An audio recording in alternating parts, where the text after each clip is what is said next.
அஸ்ஸலாமு அலைக்கும் வரஹ்மத்துல்லாஹி தஆலா வபரகாத்துஹு. நடுவர் அவர்களே, எதிரணியில உட்கார்ந்துருக்கிற பாயை தூங்கிட்டு இருந்தார் போல பேசும்போது. நாங்க போனை பத்தி தான் குறிப்பிட்டு சொல்றோம்னா கிடையாது, அதுல இருக்கக்கூடிய ஆபத்தை தான் நாங்க சொல்றோம். உதாரணமா வச்சுக்கோங்க, நவீன கண்டுபிடிச்சது நேரங்களை குறைப்பதற்காகவும் வேலைகளையும் குறைப்பதற்காக கண்டுபிடிச்சிருக்காங்க. ஆனா இன்று வேலை குறைக்கிறதா, நேரங்கள் கம்மியாகிறதா பார்த்தா கிடையாது. ஓதிக்கிட்டு தஸ்பீஹ் செய்யறதுக்கு, குர்ஆன் ஓதுறதுக்கு பிரயோஜனமா இருக்கா? அந்த காலத்துல பெண்மணிகள்லாம் வீட்டை தொழுதுகிட்டு திக்கி செஞ்சுட்டு உட்காந்துட்டு இருப்பாங்க. இப்ப எப்படி இருக்காங்கன்னா, போன் கணவன்கிட்ட ஃபர்ஸ்ட் கேட்கறது ரீசார்ஜ் முடிஞ்சிருச்சா, ஏங்க ரீசார்ஜ் முடிஞ்சிருச்சுங்க, ரீசார்ஜ் பண்ணி விடுங்க புருஷனை தொலை பண்றது. அரிசி பருப்பு வாங்கிக்கிறத விட்டுறாங்க. அரிசி பருப்பு கூட விடுங்க, சாப்பாடே வேணாம், 2 பட்டன் அழுத்தினா சாப்பாடு வீட்டுக்கு வந்துடும். இது கண்டுபிடிப்பா எத்தனையோ நபர்கள். உதாரணமாக சிறியவர்கள் இருந்து பெரியவர்கள் வர சின்ன பையன் தான் சாப்பிடும் போது அவங்க அம்மாட்ட கேட்கறான், சாப்பிட முடியல அவங்களால, அம்மா போன் தாங்கன்றான். வேற வழி இல்லாம அந்த காலத்துல எல்லாம் நிலாவை காமிச்சு நிலா கதை சொல்லி நிலா சொல்லி விட்டாங்க. சல்மான் பையன் சாப்பிடுப்பாரு. ஆனா இன்று அவர் சாப்பிடுறாரா கேளுங்க, சாப்பிடும் போது போன என்ன கேடு, கண்ணுல பவர் கம்மியாகுது. ஏராளமான நோய்கள் போன பார்ப்பதன் மூலியமாக இருக்கு. எவ்வளவு ஒருத்தவங்க பாத்ரூம் அதிகமான நேரத்தில் போன நோன்றானோ அவனுக்கு மூளையில பாதிப்பு இருக்குது, அறிவியல கண்டுபிடிச்சிருக்காங்க. அது மட்டுமல்ல, சர்க்கார் இதை சொல்லி காமிச்சாங்க. வந்தாங்க, எப்படிப்பட்டவர்னா உடம்புலாம் நல்லா இருக்கு அவருக்கு. ஒரு பிரச்சனை போன் கையில என்னன்னா ஆட்டோமேட்டிக்கா கை மேல தூக்கிட்டே இருக்காரு. போனை கூட சரியாயிடுது, திருப்பி கொடுக்குற போன் எடுக்கிறாங்க, திருப்பி எப்படி ஆகுது. இது மூளை என்ன தெரியுதுன்னா, ஒருத்தர் ஒரு பொருள் அடிக்ட் ஆகிட்டான்னு சொன்னா அந்த பொருள் வெளியில வர முடியாது, வேற சிந்தை பக்கம் போக முடியாது, வரைக்க முடியாது. அது இப்போ நான் ஓதிக்கிட்டு இருக்கேன், நீங்களே நடுவர்கள் நீங்களே சொல்லுங்க, போன் என்பது நன்மை தரப்புதான் சொல்றாரு. அப்படின்னா மதத்தாலேயே போன் கட் பண்ணாங்க. பெரிய பொண்ணாலும் எல்லாம் மாறவும் நடுவர்கள் கையாலே போன் அவங்க வழங்கப்படும். இப்படி நீங்க அறிவிக்க விட்டுருங்க, விட முடியாது. ஏன்னா அவ்வளவுதான். இதுலயே தெரியுது போனால் எவ்வளவு பாதிப்பு ஏற்படுகிறது என்று. போன் ஒரு சைத்தான், அதுக்குள்ள ஒரு யூடியூப்ல ஒரு சைத்தான் இருக்கு. அது எப்படிப்பட்ட நன்மை தரல, எல்லாம் தீமைதான் இருக்குன்னு கிடையாது. இவ்வளவு பயம் வருது, எவ்வளவோ ரசூல்லா பத்தி புகழ்லாம் யூடியூப்ல வருது, அதெல்லாம் இருக்கு. சின்ன பையனுக்கு இந்ததான் காமிக்கணும், பெரிய ஆளுக்கு இதுதான் காமிக்கணும். யூடியூபுக்கு தெரியுமா? யூடியூபுக்கு தெரியாது. சின்ன பையனுக்கு எதை காமிக்கணும் தெரியாது, பெரியவனுக்கு எதை காமிக்கணும் தெரியாது. எல்லாத்துக்கும் ஒரே இதான் காமிக்கும். அன்னைக்கு ஒரு ரீல்ஸ் ஒரு வீடியோ பார்த்துட்டு இருக்கேன். நடுவில் ஒரு ஆட் வருது. ஒரு பையன் பர்ஃபியூம் அடிக்கிறான். அந்த பர்ஃபியூமுக்காக அந்த ஆட் போட்டிருக்காங்க. பெண்களை எப்படி கேவலப்படுத்துவதற்காக ஒரு பர்ஃபியூம் அடிச்சோடனே சுத்தி ஒரு 30 பெண்கள் ஓடி வராங்க. இல்ல கல்யாணம் பண்ண தவிர மேலே இருக்குது. அந்த பர்ஃபியூமுடைய வாசனை பத்திட்டு கல்யாணம் பண்ணது நடந்து வருது. அந்த பர்ஃபியூம் எங்க இருக்குது தெரியல. அந்த ஆட் பார்த்து வாங்கி. அடுத்ததாக கேம், எல்லாத்துக்கும் தெரியும் கேம். எல்லாமே கேம் எப்படின்னா, ஒரு கேம்ல அடிக்ட் ஆயிட்டாங்க சொல்றாங்க, வெளியில வர முடியாது. திருப்பூர்ல நடந்த உண்மையான சம்பவம் இது. ஒருத்தவர் ஃப்ரீ ஃபயர் என்ற கேம் விளையாடிட்டு இருக்காரு. அதுக்கு டாப் அப் பண்ணணும், காசு கொடுத்து ஒரு பொருளை வாங்கணும். நல்லா சிந்திச்சு பாருங்க.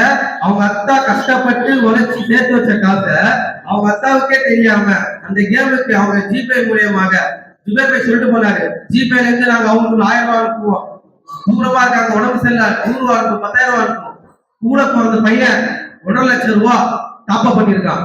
அவங்க அத்தாக்கு எப்படி இருக்கும்? அவங்க அத்தா அதுவும் இல்லாம ஹாஸ்பிட்டல்ல போயிட்டு ஸ்கேன் பண்ணிருக்காங்க, உடம்பு சரியில்லை, உங்க பேலன்ஸ் செக் பண்ணுங்க என்பதாக வருது. என்னடா பணம் எப்படிதான் போச்சுன்னு அவங்க அத்தாக்கு தெரியல. இப்படி பார்த்தா அந்த பையன் அந்த கேமுக்காக டாப் அப் பண்ணிருக்கான். இது மட்டும்தான் எனக்கு சொல்ல கிடையாது. 2018 வந்தது. 2018 ப்ளூ வேல் என்ற கேம் ஒன்று வந்தது. இந்த கேம் கண்டுபிடித்தவனே இறந்துட்டான். எப்படின்னா அந்த கேம் இப்ப இந்த உலகத்துல அந்த கேமே கிடையாது. ப்ளூ வேல் அடிச்ச கேம், அந்த கேமுடைய பெயரை வைத்து நிறைய கேம் இருக்கு. ஆனா அந்த கேம் கண்டுபிடிக்கப்பட்ட அந்த கேம் இருக்கான்னு பார்த்தா கிடையாது. ஏன்னு சொன்னா அதுல எல்லாமே டாஸ்கான கேம் தான். முதல் டாஸ்க் நீங்க ரூம்ல தனியா இருக்கணும். 2வது டாஸ்க் நிறைய தண்ணி குடிக்கணும். 3வது வயிறு ரொம்ப சாப்பிடணும். 4வது பெற்றோர்களை எப்படி எல்லாம் கேவலப்படுத்த முடியுமோ அவங்க மதிக்கவே கூடாது. அப்படி என்ற டாஸ்க். 5வது, நீங்க கையில கத்தி வச்சு அறுத்துக்கணும், நரம்பு கிட்ட கத்தி வச்சு அறுத்துக்கணும். இது போன்ற நிறைய டாஸ்க் 50 டாஸ்க் முடிச்சா அவனுடைய நிலை என்னன்னா மரணம். 50வது டாஸ்க் என்னன்னா நீங்க 10வது மாடியில குதிக்கணும். அதான் டாஸ்க். அதோட அந்த டாஸ்க் முடிஞ்சிடும். இப்படிப்பட்ட அந்த கேமின் மூலியமாக 7000 இருந்து 8000 நபர்கள் மூத்தானாங்க நடுவர்களே. அது மட்டும் இல்ல, அவங்க சொல்றாங்க சைபர் கிரைம் ஏராளமான பணம் கஷ்டப்பட்டு உழைச்சிருப்பான். ஒருத்தவன் கஷ்டப்பட்டு உழைச்சிருப்பான், சேர்த்து வச்சிருந்தோம் 10,000 ரூபாய்க்கு அக்கௌண்ட்ல போடுவான். வடக்காரனுக்கு போன் அடிப்பான். யாருக்கு? தமிழ்நாட்டில் இருக்கிறவங்களுக்கு வடக்க போன் அடிப்பான். நான் உங்க எஸ்பிஐ பேங்க் மேனேஜர் பேசுறேன். உங்களுடைய பேங்க் நைட் பிளாக் ஆயிடும். உங்க ஏடிஎம் கார்டு மேல ஒரு 16 நம்பர் இருக்கு, அந்த 16 நம்பர் சொல்லுங்க அப்படின்னு சொல்றான். அவனும் படிக்காதவன் என்ன பண்றதுன்னு தெரியல, 16 நம்பரையும் சொல்லிடுறான். இன்னொரு டேட் இருக்கும். ஏடிஎம் கார்டு பாத்தீங்கன்னா டேட் இருக்கும், பின்னாடி ஒரு 3 நம்பர் இருக்கும். எல்லாத்தையும் டீட்டெயில் எல்லாத்தையும் சொல்றான். சொல்லி முடிச்சு உங்க போனுக்கு ஒரு ஓடிபி வரும், அந்த ஓடிபி சொல்லுங்க, அப்போதான் உங்களுடைய வெரிஃபிகேஷன் ஆகும் அப்படின்னு சொல்லுவான். சொன்னான். அதே நம்பி ஒருத்தவன் தரான்னு சொன்னா, இப்ப அவன் அக்கௌண்ட்ல 10,000 ரூபாய் வச்சிருக்கான். அந்த ஓடிபி சொன்ன உடனே அவன் பேலன்ஸ் பாத்தீங்கன்னா நம்மளே பயந்துடும், 0. எதிர்த்தி விடுங்க. நானே 14,000 ரூபாய் ஏமாத்தி எனக்கு ஒரு போன் அடிச்சு, உங்களுக்கு இந்த மாதிரி ஒரு கிஃப்ட் வந்துருக்கு, துபாயில இருந்து போன் அடிக்கிறா, துபாயில இருந்து போன் அடிச்சு உங்களுக்கு ஒரு கிஃப்ட் வந்துருக்கு, அந்த கிஃப்ட் நீங்க வாங்க 4,000 ரூபாய் அனுப்பிச்சுடுங்க அப்படின்னா, அதை நம்பி நான் 4,000 ரூபாய் போட்டு விட்டேன். போட்டாச்சு. அடுத்தது மும்பைக்கு வந்துருச்சு, தமிழ்நாட்டுக்கு வரதுக்கு ஒரு 4,000 ரூபாய் செலவாகும் அப்படின்னா, அதையும் நம்பி 4,000 ரூபாய் போட்டுட்டேன். இல்ல ஜி, வரவே இல்ல. அதுதான் மேட்ரேங்க, வரல. இப்படிப்பட்ட ஏராளமான, நான் என்ன தெரிஞ்ச வரைக்கும் 14,000 ரூபாய். இது இல்லாம நம்ம மதரசால ஒரு உஸ்தாத் காசெல்லாம் போல, காசும் போச்சு, தலைப்படா அடிச்சு சுத்தினாங்க. ஏன் காசு போச்சு. இது அவராச்சும் உஸ்தாது உள்ளே மாசாக்குள்ளேயே வெயில் படாம உட்காந்து சம்பாதிச்சிடுறாரு. இது எல்லாமே வெயில வேலை செய்யறோம், கஷ்டப்பட்டு சம்பாதிக்கிறோம். இப்ப சல்மான் பை காசு ஒரு 10,000 ரூபாய் அக்கௌண்ட் வச்சிருக்காரு. நான் வேற நம்பர்ல இருந்து போன் அடிச்சு, இந்த மாதிரி உங்க யூடியூப் சேனலுக்கு நாங்க அதிக சப்ஸ்கிரைப் பண்ணி தரோம், ஒரு 5,000 ரூபாய் போட்டு விடுங்கன்னா, அவர் சப்ஸ்கிரைப் ஆசைப்பட்டு 5,000 ரூபாய் 8,000 ரூபாய் போட்டு விடுறாரு, 8,000 ரூபாய் போட்டுருவாரு. அவரு அதாவது சொல்லுவாங்கல்ல, ஒரு பழமொழி சொல்லுவாங்க, தவறை தன் வாயால் கேடும் அப்படின்னு.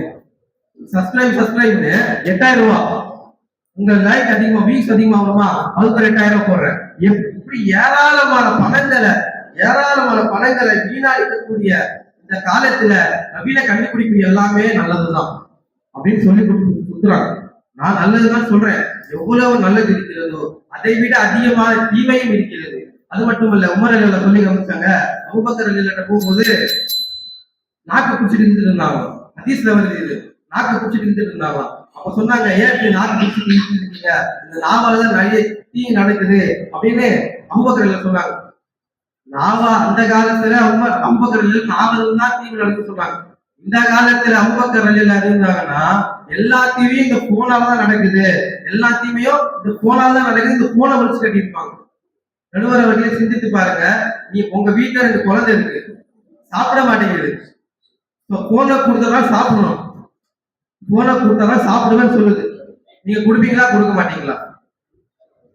அடம் பிடிக்குது, பாவா எனக்கு போனை கொடுத்ததால சாப்பிடுவேன், இல்லை சாப்பிட மாட்டேன் அப்படின்னு சொல்லுது அந்த 2 குழந்தையும். கொடுப்பீங்களா, கொடுக்க மாட்டீங்களா? சில சமயம் போனை கொடுப்போம், சில சமயம் கையில் இருந்து கொடுப்போம், ரெண்டுமே நடக்கும். நீங்க நல்லதுதான் சொல்லு, நான் எப்ப கேட்டாலும் இந்தாமா போடு, இந்தாமா லேப்டாப் குடிக்க வேண்டியதானே, ஏன் கொடுக்க மாட்டேங்கிறீங்க? உங்களுக்கே தெரியுதா எவ்வளவு கேட் இருக்குது, அதை விடுங்க.